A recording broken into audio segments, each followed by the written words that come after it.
Tarihi zenginliği, doğal güzellikleri ve ön plana çıkan benzersiz kültürüyle Türkiye'nin en turistik şehirlerinden biri olan Van, ziyaretçilerini büyülüyor. Türkiye'nin gözde destinasyonlarından biri olan Van, Doğu Anadolu'nun incisi olarak adlandırılıyor. Tarihi boyunca onlarca farklı medeniyete ev sahipliği yapmış olan Van, kendine özgü farklı bir kimlik geliştirmiştir. Van Gölü gibi dünyaca ünlü çok sayıda doğal güzelliğe ev sahipliği yapması, yılın her mevsimi dünyanın dört bir yanından gelen ziyaretçileri ağırlamasını sağlıyor.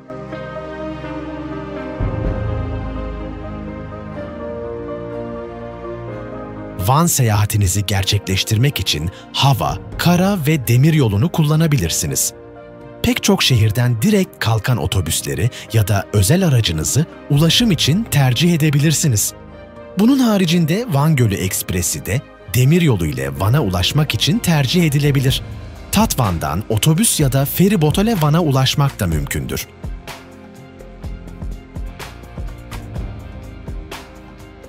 Şehir yılın 4 mevsimi ziyaret ediliyor olsa da turistik geziler için en ideal dönem yaz aylarıdır.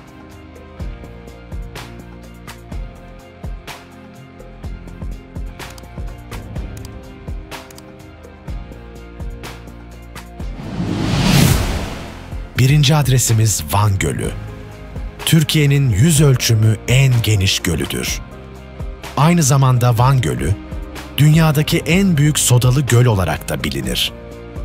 Van ve Bitlis illeri arasında yer alan Van Gölü, yanında bulunan Nemrut Dağı'nın patlamasıyla oluşmuş volkanik set gölüdür.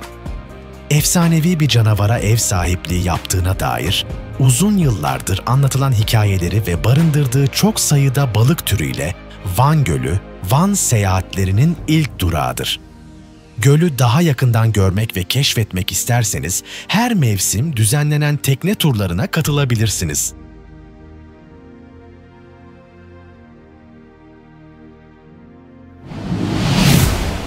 İkinci adresimiz Muradiye Şelalesi. Van'ın doğusunda ve Muradiye ilçesinde yer alan, ismini bulunduğu ilçeden alan Muradiye Şelalesi, Van'da mutlaka görülmesi gereken doğal güzelliklerden biridir. Muradiye Şelalesi, Van Gölü'nü besleyen en önemli kaynaklardan biridir.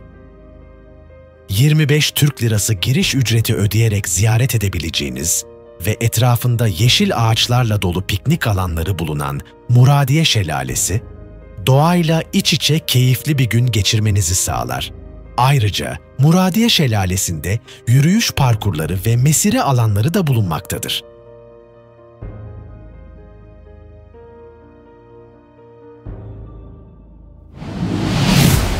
Üçüncü adresimiz Edremit Kız Kalesi ve Seyir Terası.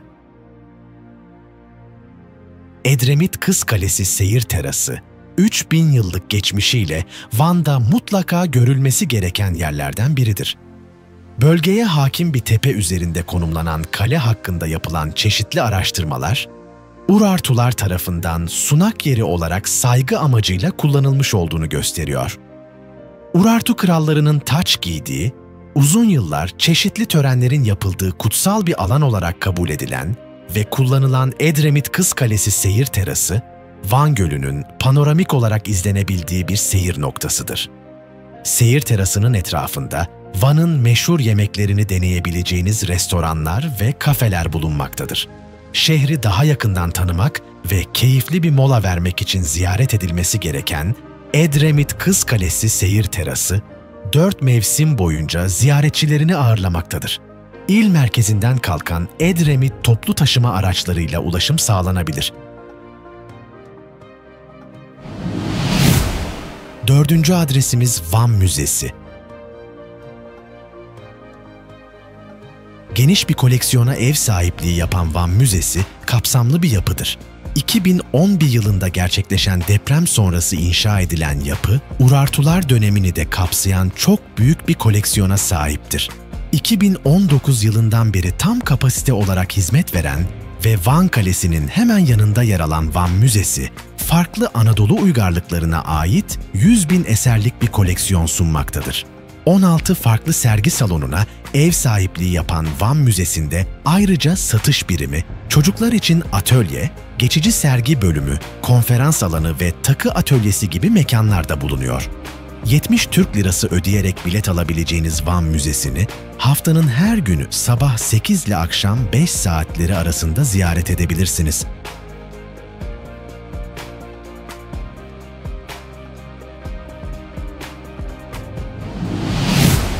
5. adresimiz Akdamar Adası ve Kilisesi. Van Gölü'nün içinde bulunan Akdamar Adası, gölün sularından yükseliyor. Adada 10. yüzyılda inşa edildiği düşünülen bir kilise bulunmaktadır. Ermeni kralı 1. Gagik tarafından inşa edilen ve Surphaç Kilisesi ismiyle de anılan Akdamar Kilisesi, Van'da yapılan tarihi ve kültürel gezilerin vazgeçilmez noktalarından biridir. Akdamar Kilisesi 2007 yılında restorasyon çalışmasından geçmiştir. Restorasyon sonrası ziyarete açılan kilise, mimari özelliklerinin yanı sıra kültürel değeri sebebiyle de yoğun ilgi görmektedir. Elbette Akdamar Adası'nın ziyaret edilmesinin tek nedeni kilise değildir. Doğal güzellikleri de adanın ziyaret edilmesinin temel nedenleri arasındadır. Aynı zamanda Akdamar Adası, kapsadığı 7 kilometrelik alan ile Van Gölü'nün en büyük adası olma özelliğini taşımaktadır. Kilise her gün sabah 8 ile akşam 8 saatleri arasında açıktır ve 300 Türk Lirası ücret ödeyerek giriş yapabilirsiniz.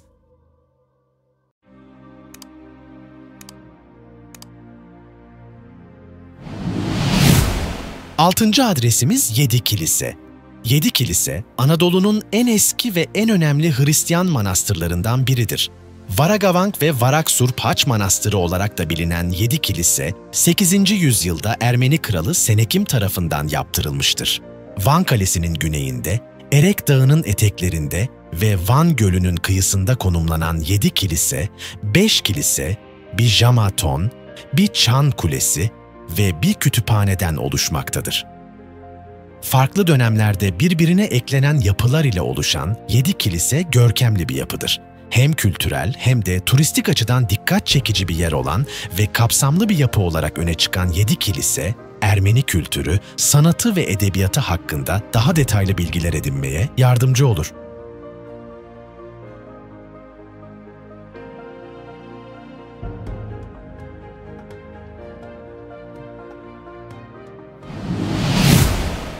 Yedinci adresimiz Çarpanak Kilisesi. İsmini bulunduğu adadan alan ve Van'ın Çarpanak Adası'nda yer alan Çarpanak Kilisesi, Aziz Jan'a atfedilen bir kilisedir. Batısında Jamaton ve kuzeydoğusunda bir şapel bulunan Çarpanak Kilisesi, kapsamlı bir yapı olarak değerlendirilir. Van, yılın her mevsimi yerli ve yabancı ziyaretçiler tarafından tercih edilen bir şehirdir. Kozmopolit bir yapıya sahip olan ve bugüne dek pek çok egemenliğe ev sahipliği yaptığı bilinen Van, inanç ve kültür turizmi için uygun çok sayıda yapıya sahiptir. Bunlardan biri olan Çarpanak Kilisesi, Van merkezine bağlı olan Dibekdüzü köyü mevkiinde konumlanmaktadır. Özellikle yabancı turistler tarafından yoğun ilgi gören Çarpanak Kilisesi ücretsiz olarak ziyaret edilebilir.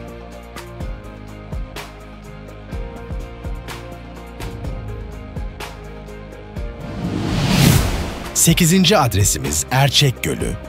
Van denildiğinde pek çok kişi yalnızca Van Gölü'nü düşünüyor olsa da şehirdeki göllerin bununla sınırlı olmadığını belirtmek gerekir.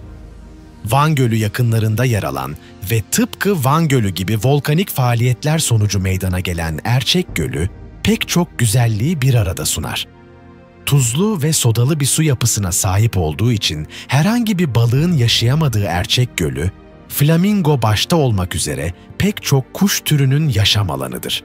Bu sebeple dünyanın her yerinden kuş gözlemcileri tarafından sıklıkla ziyaret edilir. 450'ye yakın kuş türüne ev sahipliği yapan Erçek Gölü, Van'ın en gözde yerlerinden biridir. Şehir merkezinden kolaylıkla ulaşım sağlanabilen Erçek Gölü, mavi göl suları, rengarenk kuşları ve yemyeşil doğası ile keyifli bir deneyim sunmaktadır.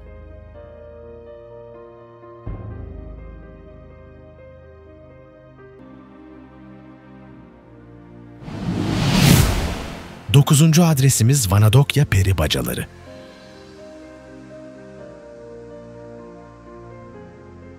Peri bacaları denince pek çok kişi yalnızca Kapadokya'yı düşünür. Vanadokya peri bacaları ise bu algıyı tamamen yıkıyor. Kapadokya bölgesini çağrıştıran ve yapılarıyla oldukça etkileyici olan Vanadokya peri bacaları, Yiğit Dağı'nın püskürttüğü kayaçların aşınması sonucunda oluşmuş doğal yapılardır. Geniş bir alana yayılmış ve tarihi bir hazine olarak değerlendirilen Vanadokya peri bacaları, 17.000 peri bacasına ev sahipliği yapmaktadır. Bununla birlikte 35 mağara ve 12 oyma evde 20 kilometrelik bir alanda yer alıyor. Selçuklu, Osmanlı, Ermeni ve Urartu dönemlerine ait çeşitli miraslara ev sahipliği yapan Vanadokya peri bacaları, Van'da mutlaka görülmesi gereken yerlerin başında gelmektedir.